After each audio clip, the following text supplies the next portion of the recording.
അത് കുറച്ച് മുമ്പ് മുതലേ ഞാൻ ചിന്തിച്ചുകൊണ്ടിരിക്കുന്ന കാര്യമാണ്.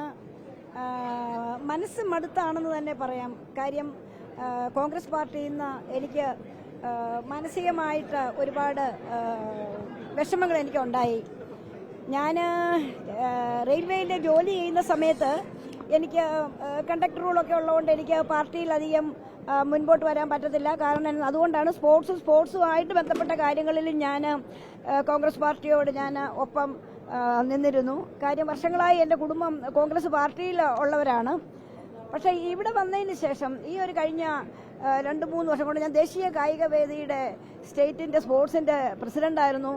ആദ്യം ഈ കമ്മിറ്റി ഉണ്ടാക്കി കഴിഞ്ഞപ്പോഴത്തേക്ക് നമ്മുടെ എല്ലാ ഇന്റർനാഷണൽ കായിക താരങ്ങളും, ഇന്ന് ഇന്ത്യയിലുള്ള എല്ലാ കായിക താരങ്ങളും, മലയാളികളെ കായിക താരങ്ങളെല്ലാം അതിനകത്ത് മെമ്പർമാരായിരുന്നു. വളരെ നല്ല രീതിയിലായിരുന്നു പ്രവർത്തിച്ചുകൊണ്ടിരുന്നത്. എന്നാൽ അതിനകത്ത് തന്നെയുള്ള ഒരാൾ അതിനെ വൃത്തികേടാക്കാൻ, മോശമാക്കാനായിട്ട് നോക്കി. അപ്പം അന്ന് തന്നെ ഞാൻ കംപ്ലൈൻറ്റ് കൊടുത്തു, ഇങ്ങനെ ഒരു പ്രശ്നം പോയിക്കൊണ്ടിരിക്കുകയാണ്, അത് KPCC ഇടപെടണം, അതിനകത്ത് അദ്ദേഹത്തിന് ഒന്നുകിൽ മാറ്റി എനിക്ക് പ്രവർത്തിക്കാനുള്ള അവസരം ഉണ്ടാക്കി തരിക എന്ന് പറഞ്ഞ് ഞാനിപ്പോൾ ഇരിക്കുന്ന ഈ കഴിഞ്ഞ ഒരു 4 പ്രസിഡന്റന്മാർക്ക് ഞാൻ ലെറ്റർ കൊടുത്തു. അവരാരും ഒന്നും മാറ്റിയില്ല. ആ ഒരു ലെറ്ററിന് അവരൊന്നും ഒരു കൺസിഡറേഷനും തന്നില്ല. പിന്നീട് ഈ ഇടയിൽ എന്നാന്ന് വെച്ച് കഴിഞ്ഞാൽ ഇതേ ഇതിൽ തന്നെ ഇരുന്ന സമയത്ത് ഈ ദേശീയ കായിക വേദിയെ നശിപ്പിച്ച ഒരാളെന്നുള്ള നിലയ്ക്ക്, നശിപ്പിക്കുക എന്ന് പറഞ്ഞാൽ ഒരു പ്രവർത്തനവും ചെയ്യാതെ, നിങ്ങൾക്കൊക്കെ അറിയാം, പ്രസിഡന്റായിട്ട് ഞാനിരിക്കുമ്പം സെക്രട്ടറി നല്ലപോലെ വർക്ക് ചെയ്യേണ്ട ആളാണ്. ഒരു വകയും ചെയ്യാതെ അദ്ദേഹത്തിന് പ്രസിഡന്റ് വേണമെന്നും പറഞ്ഞ് KPCC ഒക്കെ കണ്ടുപിടിച്ച് ഇങ്ങനെ നടക്കുകയും ഒരു സുപ്രഭാതത്തിൽ ഞാൻ പോലും അറിയാതെ എന്നെ മാറ്റിയിട്ട് പ്രസിഡന്റ് അദ്ദേഹത്തിന് കൊടുക്കുകയും എന്നെ രക്ഷാധികാരിയാക്കി ആ സ്പോട്ടിൽ തന്നെ ഞാൻ ആ സംഘടനയിൽ നിന്ന് രാജിവെക്കുകയും ചെയ്തു.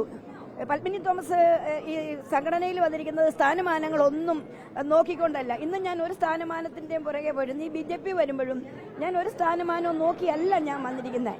കാരണം മോദിജി, ഞാൻ എപ്പോഴും നല്ല ഒരു ഇതിൽ കാണുന്ന മോദിജിയുടെ പ്രവർത്തനങ്ങൾ നമുക്കറിയാം. കായിക രംഗത്ത് എന്തുമാത്രം കാര്യങ്ങളാണ് മോദിജി ചെയ്യുന്നത്. സ്പോർട്സിനാണെങ്കിൽ ബഡ്ജറ്റിലൊക്കെ ആണെങ്കിലും 6,000 കോടി രൂപ ചെലവാക്കുന്നു. അപ്പോൾ ഏഷ്യൻ ഗെയിംസ് കഴിഞ്ഞ 100 മെഡൽ പ്രതീക്ഷിച്ച് പോയ ഏഷ്യൻ ഗെയിംസിന് കായിക താരങ്ങൾ 107 മെഡലുമായിട്ട് എങ്ങനെയാണ് വന്നത്? കൊടുക്കുന്ന പ്രോത്സാഹനമാണ്. നമുക്കറിയാമല്ലോ, നമ്മുടെ കേരളത്തിൽ കുട്ടികളുടെ സെക്രട്ടേറിയറ്റിന്റെ ഫ്രണ്ടിൽ ജോലി കിട്ടാതെ തല മുട്ടയടിച്ചുകൊണ്ട് അവർ പോകുന്നു. ആര് തിരിഞ്ഞു നോക്കുന്നു? സ്പോർട്സ് കൗൺസിലിൽ ശമ്പളം കിട്ടിയിട്ട് മാസങ്ങളോളം ആയി.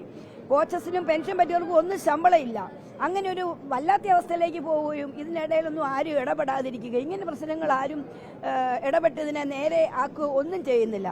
പക്ഷേ മോദിജി ഗവൺമെന്റ് ഒരുപാട് കാര്യം, അതുപോലെ തന്നെ വനിതാ സംവരണം, വനിതകൾക്ക് കൂടുതൽ പ്രാതിനിധ്യം, ഇതൊക്കെ ചെയ്തത് എൻ്റെ മനസ്സിനെ ഭയങ്കരമായിട്ട് എനിക്ക് സന്തോഷിപ്പിച്ചിട്ടുണ്ട്. വനിതാ സംവരണം ഇന്നും കേരളത്തിൽ ഈ പാർട്ടികളൊക്കെ ഭരിച്ചാലും വനിതകൾക്ക് യാതൊരു പ്രാതിനിധ്യവുമില്ല. നിങ്ങൾക്കൊക്കെ അറിയാമല്ലോ, പലരും പലതും പറയും, എന്തുകൊണ്ടാണ് ഈ സ്ത്രീകളൊക്കെ ഈ കോൺഗ്രസ് പ്രസ്ഥാനത്തിൽ നിന്ന് പോകുന്നത്? ഇന്ന് വരെ നിങ്ങൾ കേട്ടിട്ടുണ്ടോ ചരിത്രത്തിൽ ഏതെങ്കിലും ഒരു സ്ത്രീ KPCC ഓഫീസിന്റെ ഫ്രണ്ടിൽ അവരുടെ മുടി മൊട്ടയടിച്ച് പോയ, വേദനയോടുകൂടി പോയ കാര്യം നിങ്ങൾക്കറിയാമല്ലോ. അങ്ങനെ എത്രയെത്ര മുകളിലിരുന്ന സ്ത്രീകൾ അവർ ഈ പ്രസ്ഥാനത്ത് നിന്ന് കളഞ്ഞിട്ട് പോയി. അവിടെ ഇപ്പം 5 ഗ്രൂപ്പല്ലേ, എല്ലാവരും ഗ്രൂപ്പിന് അതീതമായിട്ട് ഗ്രൂപ്പിലുള്ളവരെ നോക്കുന്നു, പോകുന്നു. കോൺഗ്രസ് പ്രസ്ഥാനത്തിന്റെ ഇപ്പോഴത്തെ അവസ്ഥ വളരെ പരിതാപകരമായ അവസ്ഥയാണ് ഇപ്പോൾ പോയിക്കൊണ്ടിരിക്കുന്നത്. വളരെ ഇന്ന് പാർട്ടിയിൽപ്പെട്ട ഇന്ന് രാവിലെ വരെ എനിക്ക് ഫോൺ ഉണ്ടായിരുന്നു, ഇന്ന് രാവിലെ ഇങ്ങോട്ട് വരുന്നതിന് മുമ്പ് വരെ. പക്ഷെ ഞാൻ ഈ പ്രസ്ഥാനത്തിലേക്ക് വരാനായിട്ട് ഇതിന് ശേഷം ഞാൻ ആ ഫോൺ എടുക്കാനായിട്ട് പോയില്ല. പക്ഷെ ഞാൻ കൊടുത്തു ലെറ്റർ. എനിക്ക് ആ ലെറ്ററിന് ഒരു മറുപടിയും തന്നിട്ടില്ല. ഇങ്ങനെയുള്ള പ്രശ്നങ്ങൾ ഇവിടെയുണ്ട്, ഇത് പരിഹരിച്ച് തരണമെന്ന് പറഞ്ഞിട്ട് KPCC പ്രസിഡന്റിന് തന്നെയാണ് ഞാൻ കൊടുത്തത്.